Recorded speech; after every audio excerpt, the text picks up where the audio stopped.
Posen is where you go to get your hosen. Yeah, I'm from Posen, and I met Joe when I was about 8 years old. Posen is a cultural phenomenon. Hello, I'm not from Posen. And Kate can say she's not from Posen. I'm just a I am fan. from Posen. I am Jim Saki, and I am from Posen. Jim Saki's related to Polish royalty. Oh, well, there you have it. I don't know what that means. It might have something to do with promiscuity. Or being attracted to neurotic women. I thought this was but see, I don't know Joe Martino. Joe Martino. Okay, ask us another question. You're supposed to direct this conversation. Joe is unpredictable, he's irreputable, and he is insane, but Joe is probably the most... Yes, he's completely fucked up. He doesn't know what he's talking about, but he's a good time, and he's a nice person, and he'll enlighten you to worlds that you probably never believed existed before you met Joe. Ta-da! My first memory of Joe is going up behind Pirates Field with Steve Saki and Joe had a walking stick. And we smoked a couple cigarettes. What did you think of him at that point? I mean, your first impression. I thought that he was an apostle. And what do you think he is now? I think he's bordering on saintdom. I'm from Posen. I met Joe in grade school. I met Joe when I was around 10 years old, as a matter of fact. I met him through my older brother, who some of you might know as Steve Saki. They were doing a science fair exhibit together on osmosis. And that's the first time I got to know Joe. What was your first impression? I thought he was pretty strange, actually. Even as someone from Posen. Yeah, but Joe, I've known Joe for a real long time. He's like one of my best buddies, and I really, we're gonna miss Joe. You really feel for Joe. Yeah. Joe's one of the greatest. He's such a sensitive and caring individual. But sometimes you don't know if you should take him seriously or not. You don't know if it's all an act. Ooh, this guy is scary. I'm not afraid of Joe or anything, but... I just met him. I just saw him. I never talked to him. He looked kind of like the kind of man that Bill Murray spoofed when he was singing Star Wars. It was wonderful. I mean, he's just like Mr. Lounge Act singer. I don't know him. I understand he does art. Hey, excuse me, what the fuck are you guys doing here? This is Posen, remember? That's what I'm doing, I'm posing. Sit down. Want to join me? No, I gotta take a piss. Well, all right, so I'll tell you now the adventure of Joe Martino.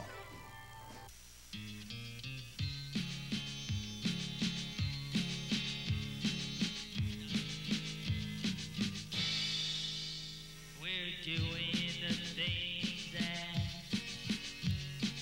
there are no words to.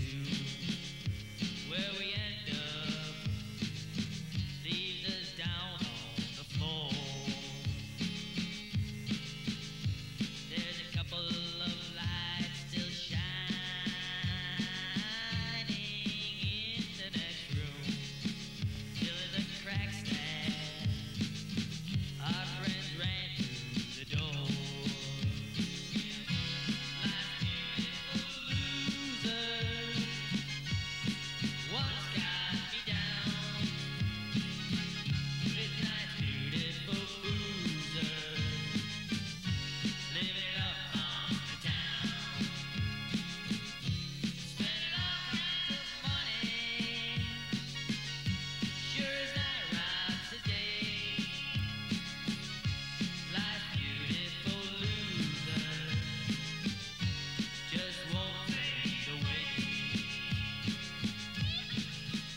Oh, I'm impressed by the use of light and color, because I myself have just started doing a type of dealing with a medium. It's called watercolor. And, oh yeah, well, let me briefly describe it. What you do in watercolor is try to leave as much white paper as possible to define and make the image dynamic. And she does that here with her white chalk. Joe's pretty crazy to paint with, actually. He's kind of wild, you know. He just starts putting down these colors, and you know, he was telling you about this crazy technique he has. I kind of forget what it was, but it seems like it has something to do with like a little metal ball, and he just kind of put this paint down on the paper, and then he rolled this little metal ball around on it just to kind of see what it did, and it ended up kind of looking like fireworks, and I don't know why, but it turned out really good. I think he's close to a natural artist as I've seen in a while. Yeah, I really don't believe in natural ability, but he makes a good case for it. Doing a watercolor painting is like participating in a science project. You have to be accurate, you have to be precise, and you have to be loose and scientific all at once. So it's really cool thing to do. Wow, he's kind of a funny guy, you know? This person cheated. I don't know about you, but I consider this to be a surrealistic painting. Are you an artist? This is like a Salvador Dali interpretation of reality. I love this. Really. It's real though. Salvador Dali was things that were surreal. Well, well, you tell me, what's so real about a purple tree, or yellow grass, or let me rephrase that. Well, this person did a great job with this type of handling, and I can appreciate it from a surrealistic point of view. Joe seems to be the kind of person who has his own vision, and I can't imagine him doing work for any reasons other than his own. Yeah, I'd say he has the soul of an artist. I wanted to draw Joe because he was this, like some people just seem to be lots of people all balled up and thrown into one body, and he hit me that way, that there was just like so much going on under the surface with him, and it's all close to the surface, but he's so full of energy and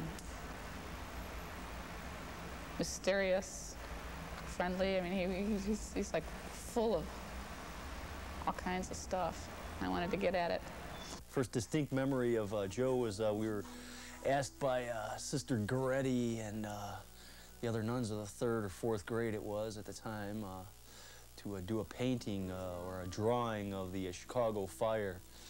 And everyone drew buildings and fires coming out of the windows, and Joe's was a Crayola version of orange, red, and yellow bursts of flames with no buildings. It was all fire, so he kind of depicted his personality at the time as kind of just very wild and loose, a free spirit.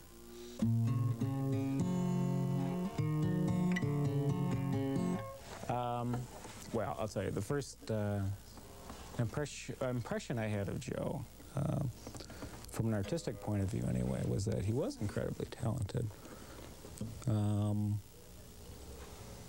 I wasn't aware of his earlier influences, but I remember just hanging around with him, being very impressed by the works and so forth that he showed me.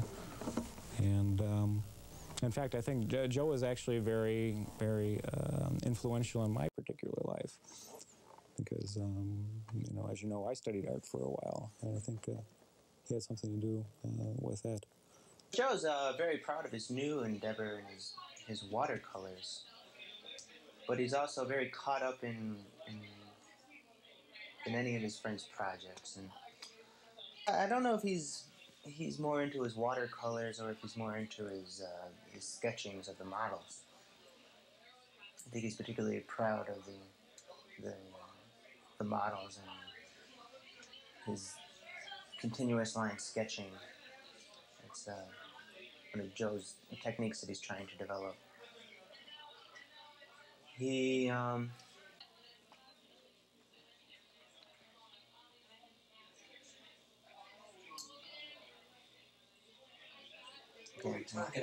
think Joe is a little a man that has at least 5 songs and 2 paintings in each pocket every day. New songs, that is.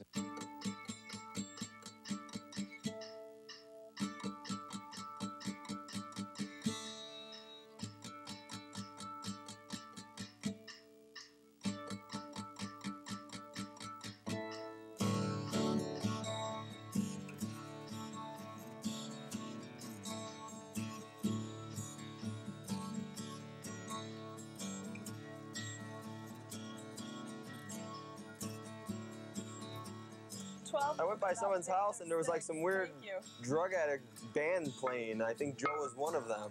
Joe is kind of wacko, but I think the mania or the go crazy part aids the creative process. And actually, Joe has something that I wish I had, you know, that I'm kind of jealous of. You know, he seems to have songs flowing through him. I'm ready to tell the truth. Who wants to know anything? I don't know shit about what's cool and what's not cool. I think it's the oxygenated atmosphere that contributes towards a mind expansion of abilities that you normally don't get a chance to appreciate on an average suburban level. Can you be more specific? No. Can you describe how you're feeling right now? Oh, I'm really feeling like I'm floating and becoming part of something that I don't understand entirely. Well, Joe is definitely unusual, but very creative, and I'm sure most creative people are unusual. I started playing music with Joe in high school. I think he was a freshman and I was a sophomore. My initial reaction to Joe was that I didn't want him in the band. But, oh, definitely, it changed my life, definitely. Joe's proven himself in a lot of ways. I think what we've done is accepted Joe. Instead of, I didn't like my first impressions because that's exactly what they were first impressions. So it's different now. He's a changed man, and so am I.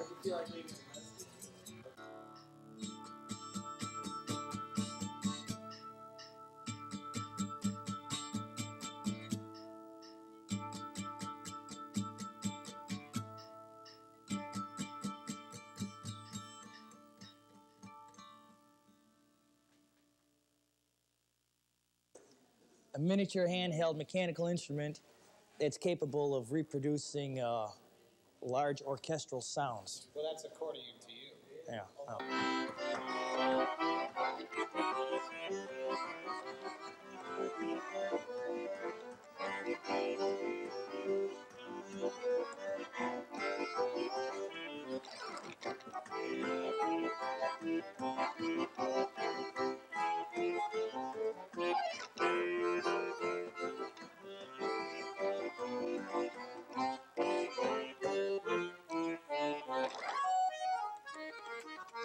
Forget it.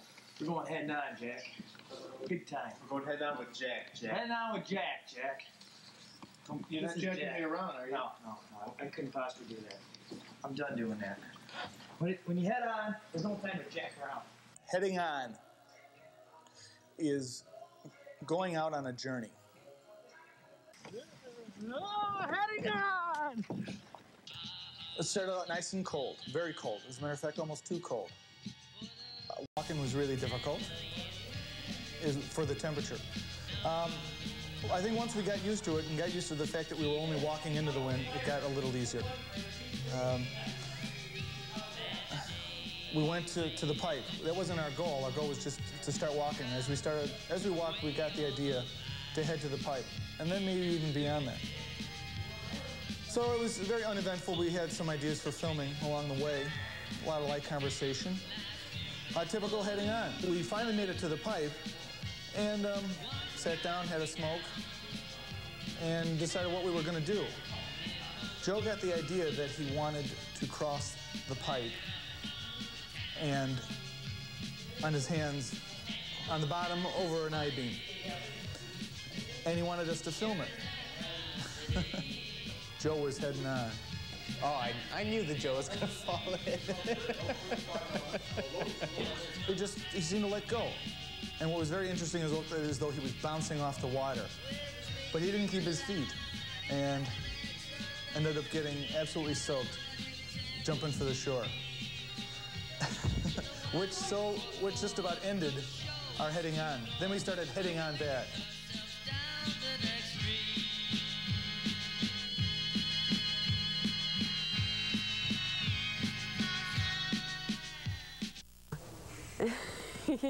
Leave posing, get out of posing. Don't stay here. Leave here, get out of here. You get stagnant and die, and it's going to be real terrible. Don't stay in posing. Joe, just please go away so that you can come back and tell us everything that happened to you. Joe, go! Joe, go! Joe! Is this on? So, farewell to Joe. We say good night to you. You get the hell out of here.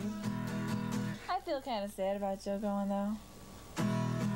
Get the hell out of here. No, I think it's great for him. I think it's great for him to just get up and go and pursue his dreams. But I always enjoyed his little visits, little supper time chats. So what's your farewell message to Joe? Here, I composed a little song.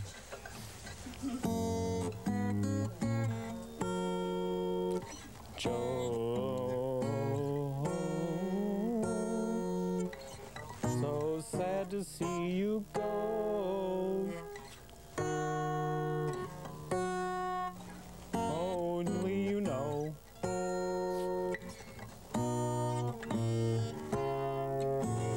Goodbye, Joe.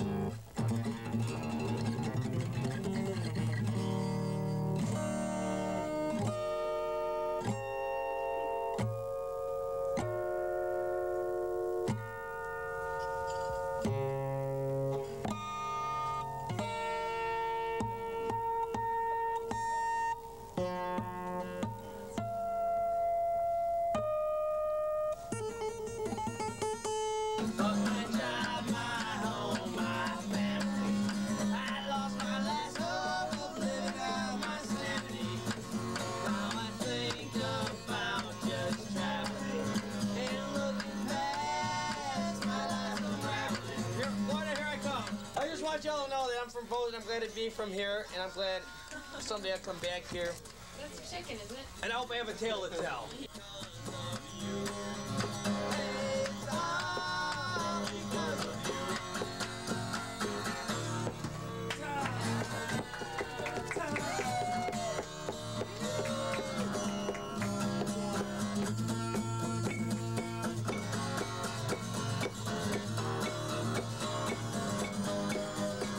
Joe, you're the coolest. You're the coolest, Joe. I want to hang around with you forever. I don't care. Move back home. Move to Chicago. I'll come live with you. Yeah. It'll be great. You can't hide, Joe. But I don't live in Chicago. My roots are in Posen. Come back. Come back to Posen. Come back to Posen. Sounds like a commercial.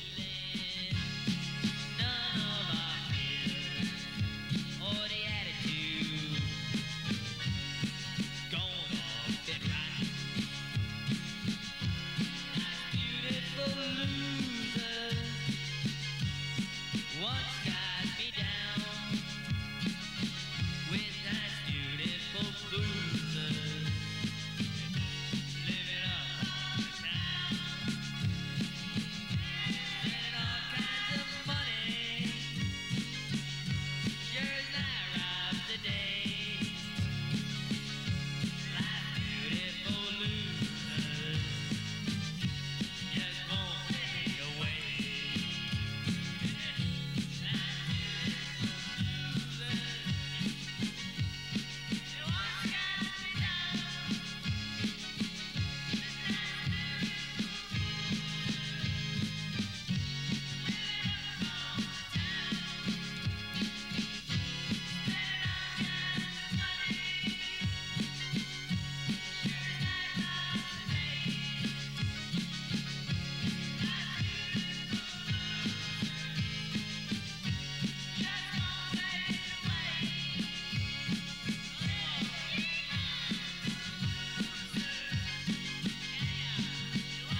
That's all I can say.